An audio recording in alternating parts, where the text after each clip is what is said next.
Okay, for example 3, these are our OR compound inequalities. So if you think about the word compound, you can think of words like doghouse. 2 separate words put together to make a new word.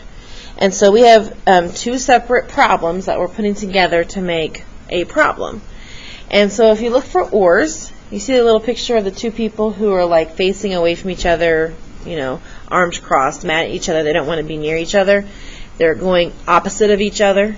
So when you think of ORs and when you draw your lines, we're going to be going opposite of each other for OR. So you can think of opposite or repel, go away from each other, okay? So in example 3, we're just going to solve 2 separate inequalities. So for this one here, okay, we ignore this OR for a second. Okay, for here, we would subtract 5, get 2x less than 4, and then we would divide by 2. Okay, then over here, separate problem entirely, you're going to add 3 and get 9. Okay, so your answer, maybe there should have been a rectangle here for your final answer. X is less than 2, or x is greater than 9. So we would have 2, 3, 4, 5, 6, 7, 8, 9. So for 2, we have open. For 9, we have closed. And since this is an OR problem, you're going away from each other or opposite directions. O for opposite. O for OR. Going opposite. Okay, and then the other one, you notice in the beginning, these 2 inequalities are going the same way. And ORs, they should be going opposite ways, away from each other. So let's see, what might happen to make them go opposite of each other. So first, we're going to subtract this 2.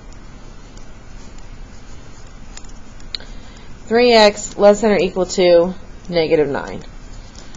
Divide by 3.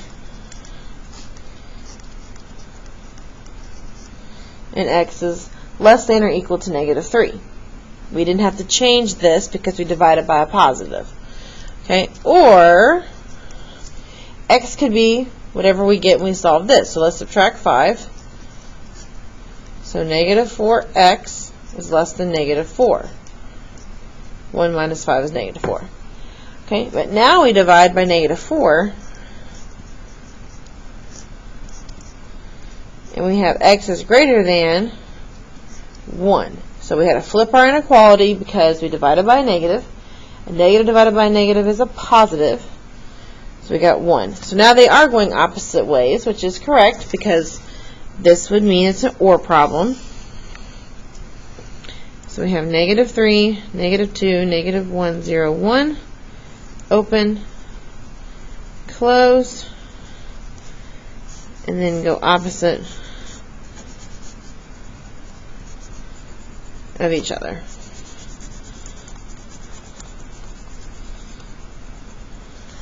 Okay, and then for the last section, example 4, we are actually not doing example 4. Yay!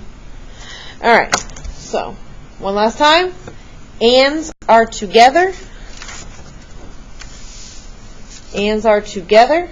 Okay, connecting. Okay, and ORs are going opposite from each other. Opposite ways. Okay. And that is all.